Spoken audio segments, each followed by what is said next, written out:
Assalamualaikum warahmatullahi taala wabarakatuh. Assalamualaikum warahmatullahi wabarakatuh. Bismillah, alhamdulillah, wassalatu wassalamu ala rasulillah. Rabbis rahli sadri, wa yassirli amri, wa hlul uqdatam min lisani yafqahu qawli amma ba'du. Jamaah sajadah fajar dimanapun berada yang mengikuti secara hibrid maupun online, yang mohon maaf saya tidak menyebutkan satu persatu karena waktunya tidak cukup dan tidak memungkinkan, tapi yakinlah sedikit pun tidak mengurangi rasa hormat saya terhadap seluruhnya. Mohon maaf, saya menyampaikan materi tentang ide pendirian lembaga keuangan syariah karena saya tidak berani menyampaikan yang sifatnya keilmuan karena yang di hadapan saya atau para pemirsanya adalah para alamah, para cerdik pandai, para profesor, doktor, kiai haji, dan para pengamat. Tentunya tidak pantas saya menyampaikan sesuatu pengetahuan yang saya sendiri tidak tahu karena yang di hadapan saya ini jauh lebih mengerti dibanding saya. Jadi kalau saya menyampaikan pengetahuan seperti mengajarkan itik berenang, untuk itu yang saya sampaikan hanya yang bersifat praktis saja. Hari ini kami akan menyampaikan ide pendirian lembaga keuangan syariah, ya. Dasarnya apa? Dasarnya adalah ada sebuah firman Allah di dalam surat Ar-Ra'd ayat 11. Innallaha la yughayyiru ma biqaumin hatta yughayyiru ma bi anfusihim. Surat ini mengilhami kepada kita bahwa Allah saja tidak akan merubah nasib kita kalau kita tidak mau merubahnya. Artinya apa? Yang harus merubah diri kita, bukan siapapun, bahkan Allah pun tidak. Begitu juga terhadap umat Islam. Jadi jangan berharap kita itu jatuh bintang dari langit, tapi kita sendiri yang harus berusaha. Untuk itu, atas dasar itulah saya berpikir bagaimana untuk mensejahterakan umat. Saya berpikir kenapa kita tidak mendirikan lembaga keuangan yang milik kita, bukan milik orang lain. Ya, mari kita sama-sama secara detail membahas tentang ini dan nanti tidak banyak, tidak panjang, tidak lama, tapi hanya sebentar saja. Nanti kita akan buka diskusi supaya pembicaraan ini lebih fokus karena ini akan dimuat di YouTube sehingga seluruh umat Islam dan non-Muslim bukan hanya Indonesia, tapi di luar Indonesia pun bisa menyaksikan. Dan ini akan menjadi sesuatu yang luar biasa karena ini adalah bagi saya, menurut saya ini adalah sesuatu yang baru, ya. Meskipun konsep bank syariah itu sudah lama, tapi bank syariah yang milik milik kita, milik Muslim itu mungkin baru, ya. Atau mungkin sebelumnya sudah ada, saya tidak tahu. Tapi yang jelas ini adalah yang terbaru yang saya sampaikan. Waduh, kenapa ini? Kok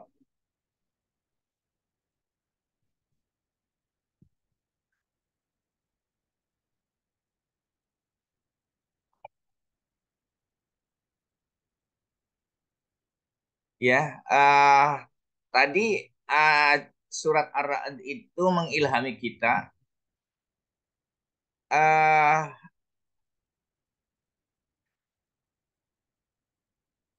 Lalu di dalam surat Al-Baqarah ayat 185 itu ada satu penggalan ayat yang mengatakan Al-Quran hudal linnas. Jadi ternyata Al-Quran itu hudal linnas, petunjuk bagi manusia. Atas dasar itu maka kita manfaatkan Al-Quran itu sebagai petunjuk, bukan hanya sebagai sumber untuk mendapatkan pahala. Tapi ternyata petunjuk hidup untuk kita fid dunya hasanah dan wafil akhirati hasanah semuanya ada di dalam Al-Quran. Dari modal ayat 185 ini, lalu saya berpikir, kenapa kita tidak harus melakukan sesuatu? Modalnya cuma satu, antara tawakal dan usaha. Yakinlah kalau itu kita lakukan, kalau itu kita lakukan, maka kalau kita mau berubah untuk jadi baik karena Allah, yakinlah Allah akan antarkan orang-orang baik untuk bersama-sama kita. Kalau kita ingin berbuat baik karena semata-mata karena Allah, maka Allah akan menolong kita. Itu intinya seperti itu. Ya. Atas dasar itu, kita menjadikan Al-Quran sebagai sumber petunjuk, maka firman Allah ini jelas mengatakan, Al-Quran adalah petunjuk, maka atas petunjuk Al-Quran pula kami mempunyai ide, gagasan untuk mendirikan lembaga keuangan syariah. Inilah modal dasar kita. Jadi semuanya diawali dari Al-Quran dan hadis. Karena apapun perbuatan, kalau kita melakukan dasarnya adalah Al-Quran dan hadis, maka aja balil mu'minin kullu umruhu khairon laisa kana dzalika li ahadin illa lil mu'minin. Maka semua aktivitas kita mempunyai nilai ibadah.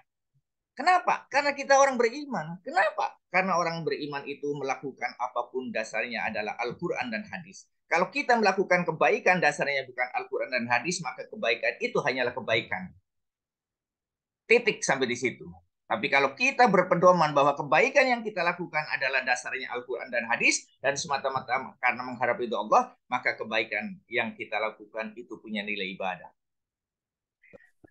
Ide awal pendirian lembaga keuangan syariah ada banyak sebetulnya, tapi saya mengambil 8 poin saja. Pertama, umat Islam mayoritas, tapi masih banyak yang hidup di bawah standar. Ini fakta, tidak bisa dibantah. Di Indonesia umat Islam itu mayoritas 86,7% kalau nggak salah. Nanti ada datanya. Tapi masih banyak saudara-saudara kita yang hidupnya di bawah standar. Ini adalah fakta. Dan ini harus menjadi tanggung jawab bagi kita semua. Yang kedua, aktivitas ekonomi umat Islam yang menikmati oligarki. Ini adalah fakta. Jadi aktivitas ekonomi umat Islam justru yang menikmati bukan umat Islam, tapi oligarki. Yang ketiga, lembaga keuangan yang ada meskipun labelnya syariah, tapi tetap yang menikmati pemilik modal. Siapa pemilik modal itu? Oligarki. Memang dia lembaga itu berlabel syariah, tapi bukan untuk kepentingan kita. Mereka cuma label saja, tapi justru memanfaatkan umat Islam, tapi untuk kepentingan mereka. Yang keempat, umat Islam hanya sebagai objek, bukan sebagai subjek. Kita hanya dimanfaatkan saja.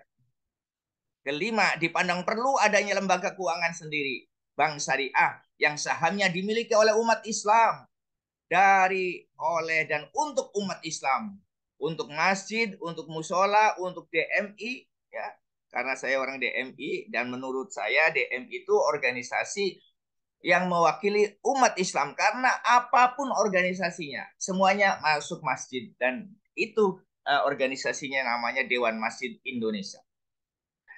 Apapun pangkatnya, apapun jabatannya, masuk masjid.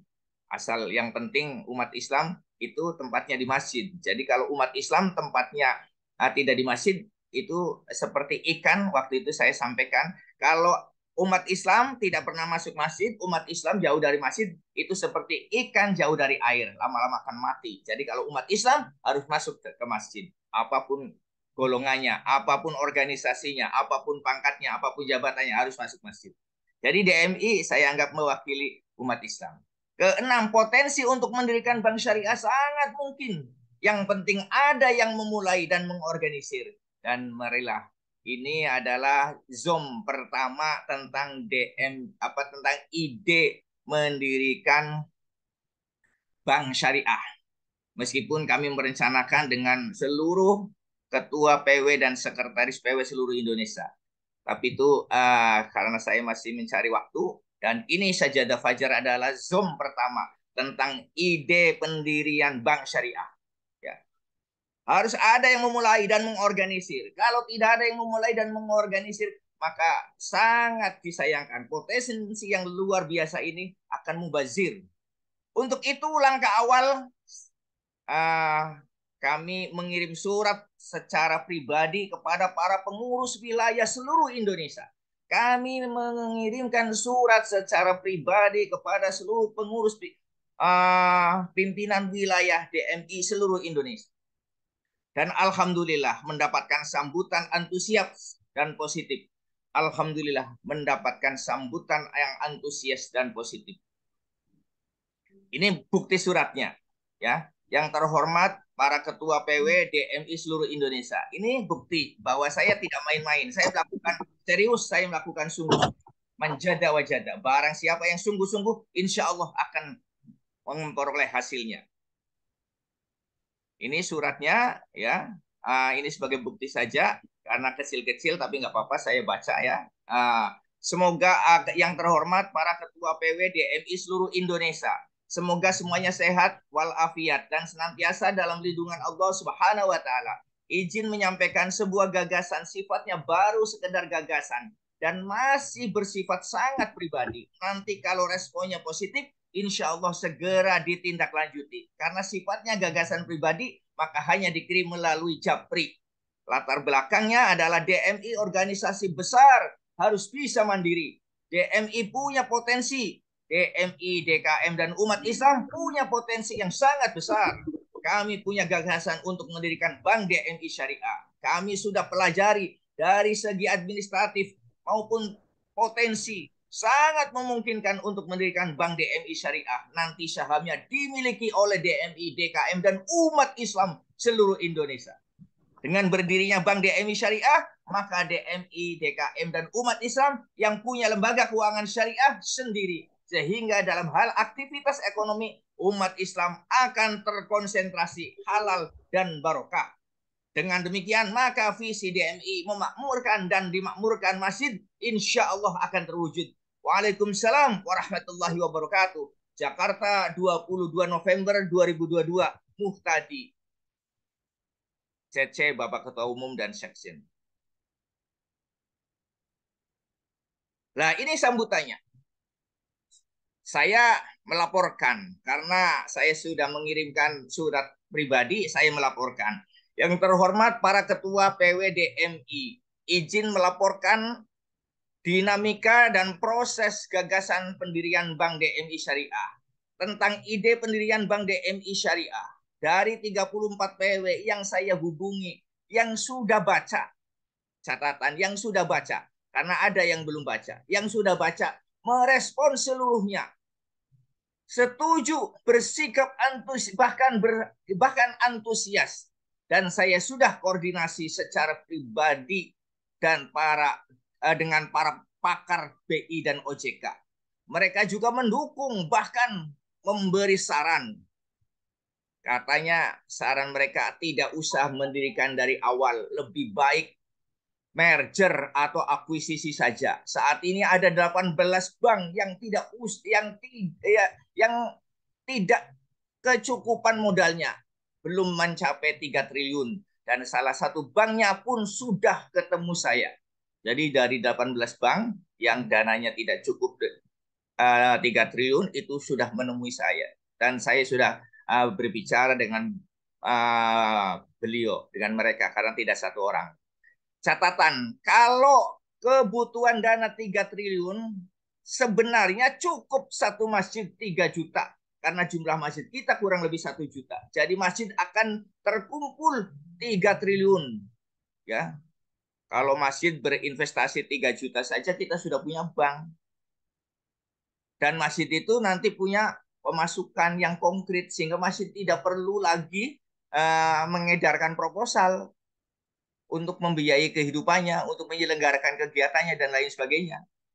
Ini potensinya. Kalau dari kepengurusan DMI pusat, PP itu ada 1. PW itu ada 34, karena 34 provinsi. Karena sebetulnya sudah lebih, tapi yang tercatat baru 34. Yang lainnya belum tercatat. Dari PD, pengurus daerah itu tingkat kabupaten kota ada 514 PD DMI. PC cabang yaitu tingkat kecamatan ada 7.094. PR-nya ada 83.467. Ini dari DMIC-nya saja. Umat Islam itu ada 237,56 juta atau 86,7%. Luar biasa. Masa potensi yang sangat besar seperti ini mubazir karena apa? Tidak ada yang mengorganisir. Sayang, kalau potensi yang luar biasa ini tidak diberdayakan, menjadi tanggung jawab para pengurus untuk memberdayakannya. Mari kita samakan visi, bersinergi, berkolaborasi. Artinya kebutuhan modal awal 3 triliun itu sangat mungkin terpenuhi oleh DMI, DKM, dan umat Islam. Artinya Bank DMI Syariah yang akan kita dirikan sangat mungkin berdiri. Bank yang begitu berdiri, maaf, insya Allah begitu bank itu berdiri langsung besar. Kenapa? Karena bank ini akan dimiliki oleh seluruh umat Islam, DMI, dan seluruh masjid. Ya, secara otomatis umat Islam yang di maaf, secara otomatis umat Islam dananya yang tadinya ditaruh di bank-bank lain akan ditarik dan dimasukkan ke Bank DMI Syariah. Kenapa? Nah, ini banknya kita sendiri. Masa umat Islam naruh uang di bank yang lain? Kalau kita punya bank sendiri, pasti akan ditarik. Dan apabila ini terjadi, akan terjadi migrasi dana yang besar-besaran dari bank lain ke Bank DMI Syariah. Dan ini bisa-bisa bank lain bisa collab. Ya. Dampaknya apa? Dampaknya umat Islam punya lembaga keuangan sendiri. DMI, DKM, dan umat Islam akan punya sumber dana konkret dan rutin. Kenapa? Itu dari hasil dividen. Umat Islam punya akses ke perbankan secara syar'i. Ekonomi umat Islam akan tumbuh. Kendali ekonomi beralih dari oligarki ke umat Islam. Untuk itu kami mohon saran dan responnya. Wassalam muhtadi. Ya, untuk mewujudkan langkah tersebut, yang dilakukan adalah satu, saya melakukan koordinasi dengan para pakar di BI dan OJK. Atas koordinasi itu saya dapat informasi bahwa A. Untuk mendirikan bank dibutuhkan dana minimal 3 triliun. B. Tidak harus mendirikan bank dari awal, cukup dengan merger atau mengakuisisi. C. Ada 18 bank yang dananya di bawah 3 triliun yang bisa di merger atau diakuisisi. D. Salah satu dari 18 bank tersebut sudah ketemu dengan saya dan sudah rapat terbatas, intinya bersedia merger atau akuisisi. Ini buktinya. Ya. Di saat rapat dengan salah satu bank yang bersedia merger dengan dan akuisisi. Dan subhanallahal-azim, ya, ini foundernya salah satu bank tersebut. Ini rapat saya, dan ini yang baju putih, subhanallahal-azim, ya. Ini yang baju putih, salah satu foundernya ini yang baju putih ini mantan mahasiswa saya di Pasca Sarjana Yarsi. Ini sesuatu yang luar biasa, ya. Sepertinya Allah yang tadi saya katakan, barang siapa yang berbuat untuk kebaikan, maka Allah akan menghantarkan orang-orang yang baik yang bersama kita untuk bahu membahu menolong niat baik kita. Ya, ilustrasi, ya, latar belakangnya tadi sudah saya sampaikan, ya. 231,60 juta atau 86,7% itu umat Islam, ya. Kalau umat Islam sebanyak itu, kita lihat, ya, ini ilustrasinya. Rencana pendanaan, kalau PP-nya 1, PW-nya 34, dan seterusnya, umat Islamnya jumlahnya sekian, itu kita cukup membuat satu lembar saham harganya 10.000 saja, nggak usah banyak-banyak. Ya, kalau PP itu membeli 50.000 saham, itu berarti PP itu investasi cuma 500 juta, 500 juta, setengah miliar, nggak banyak. PW ini tingkat provinsi cukup 100 juta saja, ya. PD cukup 50 juta saja. PC cukup 25 juta saja. PR cukup 10 juta saja. Masih cukup 5 juta saja. Setiap umat Islam cukup 10 juta saja. Ini sudah terkumpul uang 8,352 triliun. Ya, kalau tidak bisa terkumpul seluruhnya, cukup 50%-nya saja itu sudah terkumpul 4,176 triliun. Padahal kita cukup butuh uang itu 3 triliun. Kita ilustrasi. Seandainya pengumpulan dana tersebut hanya tercapai 54% saja, 50% saja, insya Allah sudah lebih dari cukup. Karena untuk mendirikan bank syaratnya hanya membutuhkan 3 triliun. Sedangkan 50%-nya saja sudah akan terkumpul 4 triliun. Padahal nilai sahamnya per sahamnya cuma 10.000 rupiah per saham. Ya, nanti kita lihat. Semua umat Islam dari 86,7% akan dapat saham. Yang mampu silakan beli, yang tidak mampu kita bantu. Sumber dana untuk membantunya dari mana? Dari zakat, infak, sodako, dari lembaga keuangan resmi mau ataupun pribadi, juga dari CSR-nya perusahaan Islam. Ya, nah, ini salah satu contoh ilustrasi saja. Seandainya Pak Kiai Munir punya uang 100 juta, beli 10 lembar saham. 10 lembar saham itu yang satu atas nama Pak Kiai Munir, yang 9 itu diinfakkan ke orang Islam yang tidak mampu. Jadi Pak Kiai Munir sudah bisa menolong 9 orang Islam. Ya, dan gak usah takut punya selembar saham, nilainya itu cuma 10.000 dalam 1 tahun, insya Allah. Seperti hadis dan hadis Rasulullah dan firman Allah di dalam Al-Quran, barang siapa yang berinfak nanti akan diganti oleh Allah beratus-ratus kali lipat. Insya Allah dalam 1 tahun saja bank ini akan menjadi besar, sehingga yang tadinya cuma 10.000 rupiah akan meningkat, karena bank ini akan menjadi seperti bayi bongsor, begitu lahir akan besar. Kenapa begitu lahir akan besar? Karena saya yakin dan percaya umat Islam yang dananya diparkir di berbagai macam bank akan migrasi ke bank syariah. Ya, banyak bank yang berlabel syariah. Nih, banyak bank yang berlabel syariah, tapi hanya memanfaatkan umat Islam. Tetap saja yang diuntungkan adalah pemilik modal, oligarki. Tapi bank yang akan kita dirikan ini murni dari oleh untuk umat Islam. Maka marilah bangkit. Jangan memandang siapa yang punya ide, tapi lihatlah idenya realistis dan bermanfaat apa tidak. Ini kadang-kadang maka ada undur ila makul, wala tangdur ila mangkul. Lihatlah idenya. Jangan melihat siapa yang menyampaikan ide. Itu kalimat itu perterjemahannya kurang lebih begitu aplikasinya, ya. Jadi solusi pendanaan, ya. Pertama, wakaf, infak, sodako, amal jariah para dermawan muslim, CSR dari lembaga usaha muslim, bantuan dari Basnas atau lembaga keuangan muslim lainnya. Dari poin 1, 2, 3 tersebut, infak disalurkan kepada umat Islam yang tidak mampu.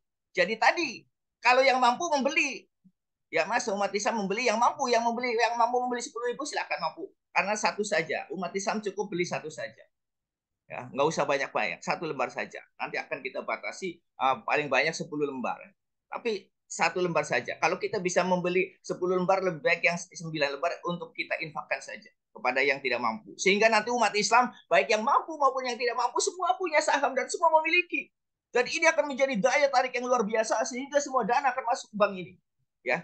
Atau para dermawan, pengusaha bisa langsung menginfakkan langsung kepada yang bersangkutan, menginfakkan langsung kepada masjid, menginfakkan langsung kepada DMI. Luar biasa sekali. Rencana nama bank yang akan kita dirikan ini ada beberapa alternatif. Saya punya rencana namanya Bank DMI Syariah, atau Bank Indonesia Syariah, atau Bank Islam Syariah, atau Bank Indonesia Islam Syariah, atau Indonesian Islamic Bank Syariah. Ya, rencana manajemen yang akan kita laksanakan adalah secara profesional, memanfaatkan teknologi digital, memanfaatkan potensi DMI masjid SDM muslim. Masjid itu tersebar seluruh Indonesia, ada sampai ke tingkat RT RW. Kita sudah sangat lengkap secara sarana dan prasarana. Saham dimiliki oleh umat Islam. Manfaat aktivitas bank syariah sepenuhnya untuk meningkatkan ekonomi umat, kemandirian umat. Tidak ada lagi DMI masjid kalau mau mengadakan kegiatan atau membangun gedung dan lain sebagainya mengedarkan proposal. Sudah. Kenapa? Karena sudah punya sumber pemasukan konkret dan rutin. Dari mana? Dari dividen. Kenapa? Karena kita akan punya bank terbesar di Indonesia, bahkan mungkin bisa mengalahkan bank dunia. Betul. Saya yakin sekali, karena kalau kita buka, yang bisa membeli saham ini atau yang bisa menabung atau yang bisa investasi di sini bukan hanya orang Islam Indonesia, tapi siapapun orang Islam nanti akan bisa masuk ke sini. Harapan dan tujuan, satu, umat Islam punya lembaga keuangan sendiri. Kedua, aktivitas ekonomi berdampak langsung ke umat Islam. Ketiga, umat Islam, masjid, DMI, dan organisasi keagamaan lainnya punya sumber pemasukan konkret rutin hasilnya dividen. Masjid, DMI, organisasi keagamaan lainnya tidak perlu mengedarkan proposal. Umat Islam punya sumber daya dana untuk mewujudkan hal tersebut. Umat Islam punya sumber dana untuk mewujudkan hal tersebut. Tidak perlu merubah undang-undang, tidak perlu debat kusir, tidak perlu demo turun ke jalan, tidak perlu keluh kesah setiap saat, tidak perlu saling menyalahkan. Insya Allah dengan konsep Bank Islam Syariah ini, kendali ekonomi akan berubah dari oligarki ke umat Islam. Semua itu akan tercapai. Syaratnya satu, sangat mudah, yaitu mari samakan persepsi, visi, misi, dan strategi. Ya, ingin mimpinya menjadi kenyataan, mari kita bangun dari tidurnya. Bagaimana menata mimpi menjadi kenyataan? Hasan Al-Banna berkata, banyak orang yang hanya bermimpi, namun sedikit sekali yang mampu bekerja mewujudkan mimpinya. Ya, Allah pasti mengabulkan. Wa idza sa'alaka ibadi anni fa inni qarib ujibu da'wata da'i idza da'ani falyastajibu li wal yu'minu bi la'allahum yarshudun. Ini adalah dari Al-Qur'an, firman Allah. Biarkan orang lain meremehkan, tapi jangan biarkan dirimu meremehkan diri sendiri.